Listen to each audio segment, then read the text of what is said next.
वंदे अहं श्रीगुरु श्रीयुतपदकमलं श्रीगुरुन् वैष्णवांश श्रीरूपं शग्रजातं सगण रघुनाथान्वितं तं सजीवं साद्वैतं सवधूतं परिजनसहितं कृष्णचैतन्यदेवं श्रीराधाकृष्णपादान् सगण ललिता श्रीविशाखान्वितं स नमो महावदन्नाय कृष्णप्रेमप्रदायते कृष्णाय कृष्णचैतन्य नाम्ने गौरतिसे नमो नमः। আমার শ্রী গুরুদেব এবং গুরুবর্গগণের চরণে কোটি বিনম্র প্রণাম নিবেদন করে কিছু ভাগবত কথা আলোচনা করার প্রয়াস নিয়ে উপস্থিত হয়েছি। রথযাত্রার অগ্রিম শুভেচ্ছা জানিয়ে ভাগবত কথা আলোচনা শুরু করছি। দেবগুরু বৃহস্পতিকে ইন্দ্রের অপমান। মহারাজ পরীক্ষিত সুখদেব গোস্বামীর কাছে জিজ্ঞাসা করলেন, হে মহর্ষে, দেবগুরু বৃহস্পতি তার শিষ্য দেবতাদের কেন পরিত্যাগ করেছিলেন? দেবতারা তার চরণে কি অপরাধ করেছিলেন? দয়া করে তা আমার কাছে বর্ণনা করুন। সুখদেব গোস্বামী বললেন, হে রাজন, একসময় দেবরাজ ইন্দ্র ত্রিভুবনের ঐশ্বর্য লাভে মদমত্ত হয়ে বৈদিক সদাচার লঙ্ঘন করেছিলেন।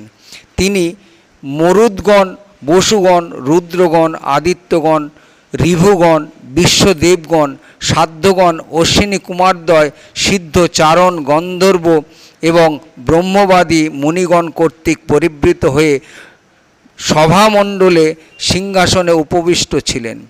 বিদ্যাধর, অপ্সরা, কিন্নর, পতগ ও উরগেরা তার সেবা এবং স্তব করছিলেন এবং অপ্সরা ও গন্ধর্বেরা তার সম্মুখে অতি মধুর স্বরে গান করছিলেন। পূর্ণচন্দ্রের মতো উজ্জ্বল শ্বেতছত্র ইন্দ্রের মস্তকের উপর শোভা পাচ্ছিল এবং চামর, ব্যজন প্রভৃতি মহারাজ চক্রবর্তীর চিহ্নসমূহ সমন্বিত হয়ে ইন্দ্র তার পত্নী শচীদেবী সহ সিংহাসনে উপবিষ্ট ছিলেন। তখন মহর্ষি বৃহস্পতি সেই সভায় এসে উপস্থিত হন। মুনিশ্রেষ্ঠ বৃহস্পতি ইন্দ্র এবং দেবতাদের গুরুদেব এবং তিনি সুর ও অসুর সকলেরই সম্মানিত, কিন্তু ইন্দ্র তার গুরুদেবকে দর্শন করা সত্ত্বেও তার আসন থেকে উঠে অভ্যর্থনা করলেন না অথবা তার গুরুদেবকে আসন প্রদান করলেন না। এইভাবে ইন্দ্র তাকে কোনো প্রকার সম্মান প্রদর্শন করলেন না। ভবিষ্যতে কি হবে বৃহস্পতি তা সবই জানতেন। ইন্দ্রের এই অসৎ ব্যবহার দর্শন করে তিনি বুঝতে পারলেন যে ইন্দ্র তার ঐশ্বর্য মদে মত্ত হয়েছে।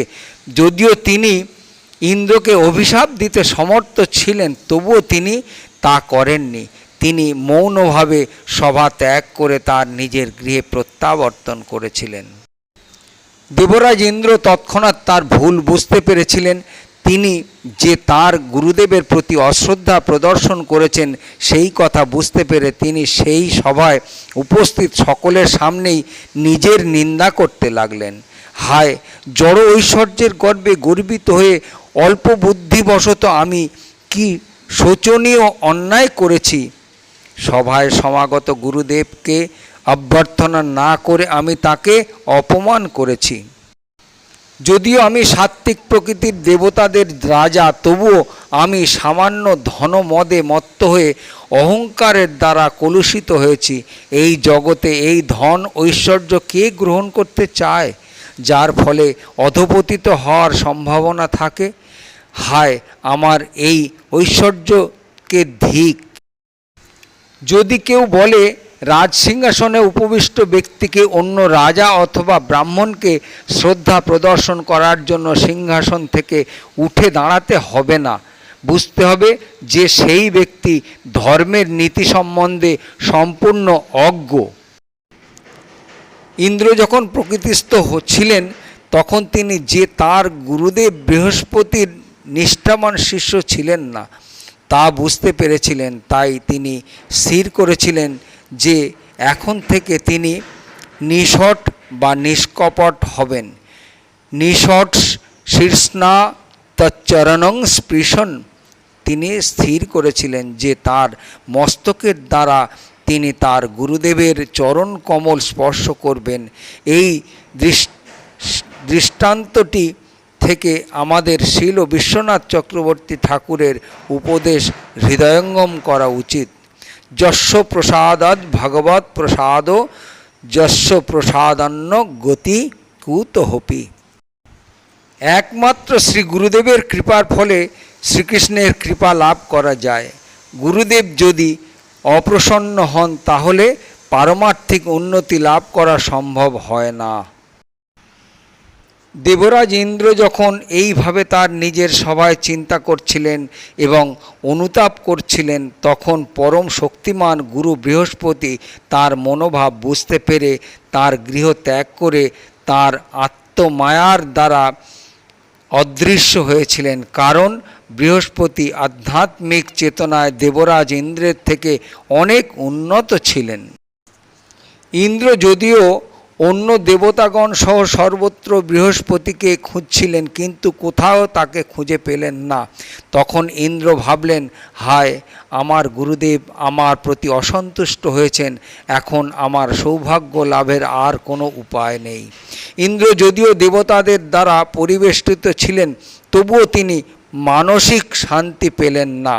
ইন্দ্রের এই দুর্দশা দেখে শুনে দুষ্টমতি অসুররা তার গুরু শুক্রাচার্যের নির্দেশ অনুসারে অস্ত্রশস্ত্র সজ্জিত হয়ে দেবতাদের বিরুদ্ধে যুদ্ধ ঘোষণা করেছিলেন।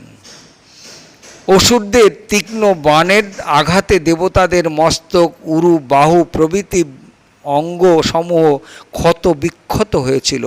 তখন ইন্দ্রাদি দেবতারা উপায়ান্তর না দেখে অবনত মস্তকে ব্রহ্মার শরণাপন্ন হয়েছিলেন।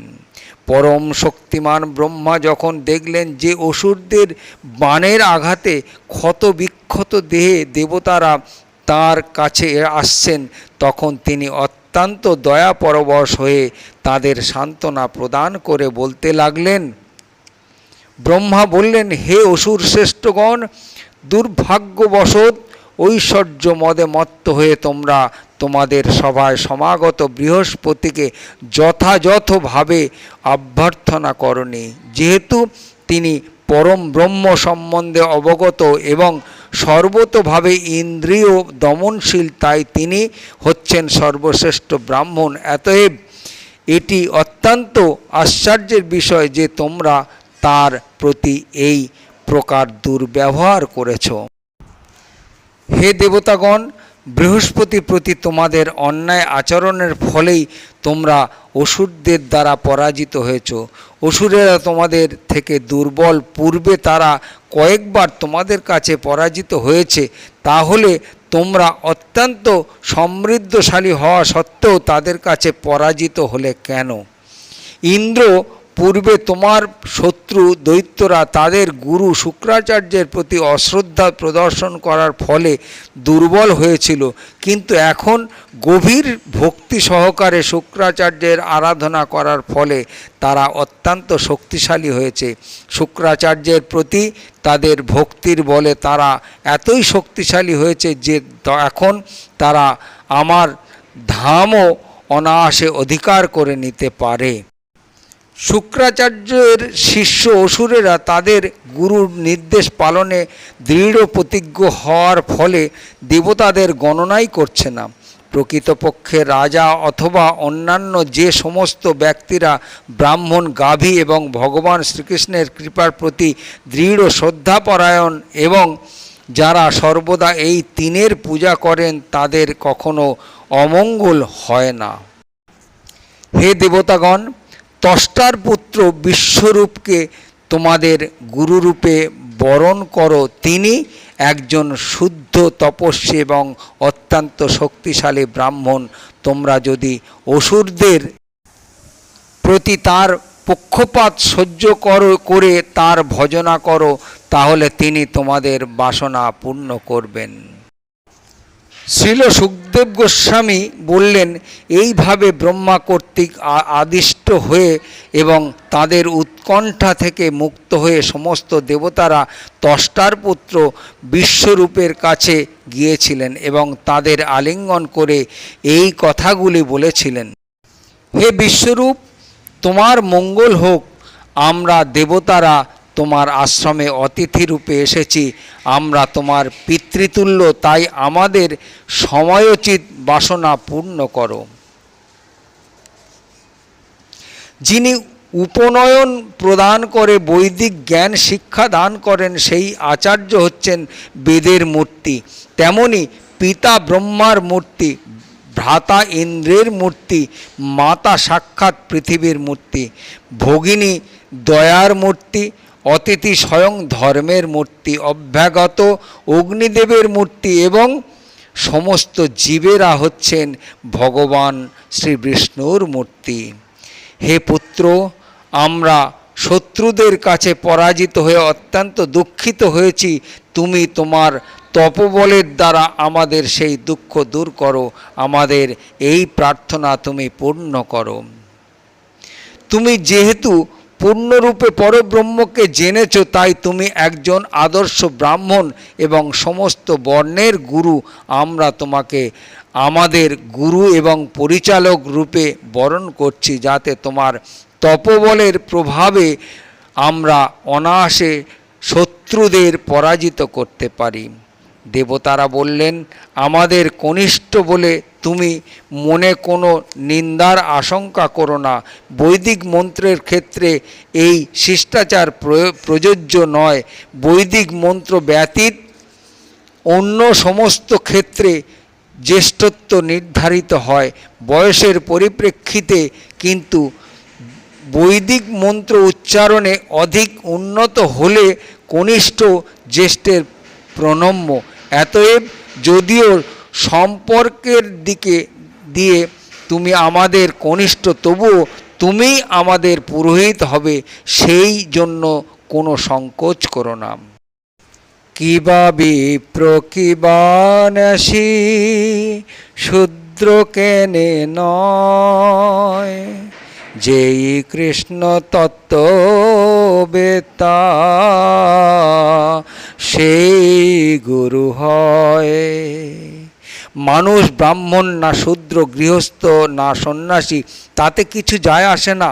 এগুলি সবই জড়জাগতিক উপাধি। পারমার্থিক জ্ঞানে উন্নত ব্যক্তির এই সমস্ত উপাধিতে কিছু যায় আসে না। তাই কেউ যদি কৃষ্ণ ভক্তির বিজ্ঞানে উন্নত হন, তারা সামাজিক স্থিতি যাই হোক না কেন তিনি গুরু হতে পারেন। সুখদেব গোস্বামী বললেন, সমস্ত দেবতারা যখন মহা তপস্বী বিশ্বরূপকে তাদের পুরোহিত হওয়ার জন্য অনুরোধ করলেন, তখন তিনি অত্যন্ত প্রসন্ন হয়ে উত্তর দিলেন, হে দেবতাগণ, পৌরোহিত্য পূর্বলব্ধ ব্রহ্ম তেজের ক্ষয়কারক বলে যদিও ধর্মশীল মুনিরা তার নিন্দা করেন, তবুও আমি কিভাবে আপনাদের প্রার্থনা প্রত্যাখ্যান করতে পারি? আপনারা ব্রহ্মাণ্ডের মহান অধ্যক্ষ। আমি আপনাদের শিষ্য সদৃশ্য এবং আপনাদের কাছে থেকে শিক্ষা গ্রহণ করাই আমার কর্তব্য। আমি আপনাদের প্রত্যাখ্যান করতে পারি না, তাই আমার নিজের মঙ্গলের জন্য আমি অবশ্যই আপনাদের অনুরোধ রক্ষা করব। হে বিভিন্ন লোকের অধীশ্বরগণ, শস্যক্ষেত্রে পরিত্যক্ত শস্য কণিকা গ্রহণ করে এবং হাটে পতিত শস্য গ্রহণ করে শিলঞ্ছন বৃত্তির দ্বারাই আদর্শ অকিঞ্চন ব্রাহ্মণেরা দেহ ধারণ করেন। এইভাবে গৃহস্থ ব্রাহ্মণ তপস্যা করে নিজের এবং পরিবারের ভরণ পোষণ করেন এবং সর্বপ্রকার বাঞ্ছনীয় পুণ্যকর্ম অনুষ্ঠান করেন। যে ব্রাহ্মণ পৌরোহিত্য কর্মের দ্বারা ধন উপার্জন করে সুখ ভোগ করতে চান, তিনি অত্যন্ত নীচ মনোবৃত্ত সম্পন্ন। সেই প্রকার পৌরোহিত্য আমি কিভাবে গ্রহণ করব? আপনারা সকলে আমার গুরুজন, তাই পৌরোহিত্য নিন্দনীয় হলেও আমি আপনাদের স্বল্পমাত্র প্রার্থনা ও প্রত্যাখ্যান করতে পারি না। আমি আমার ধন ও প্রাণ দিয়ে আপনাদের অনুরোধ সাধন করব। শ্রী সুখদেব গোস্বামী বললেন, হে রাজন, এইভাবে দেবতাদের প্রতিশ্রুতি দিয়ে মহাতপা বিশ্বরূপ দেবগণ পরিবৃত হয়ে পরম উদ্যম এবং মনোযোগ সহকারে পৌরোহিত্য কার্য সম্পাদন করেছিলেন। শুক্রাচার্যের বিদ্যার দ্বারা যদিও দেবতাদের শত্রু দৈত্যদের ঐশ্বর্য রক্ষিত হয়েছিল, তবুও অত্যন্ত শক্তিমান বিশ্বরূপ নারায়ণ কবচ নামক এক সুরক্ষাত্মক স্তোত্র রচনাপূর্বক সেই মন্ত্রের দ্বারা দৈত্যদের ঐশ্বর্য আহরণ করে তা মহেন্দ্রকে প্রদান করেছিলেন।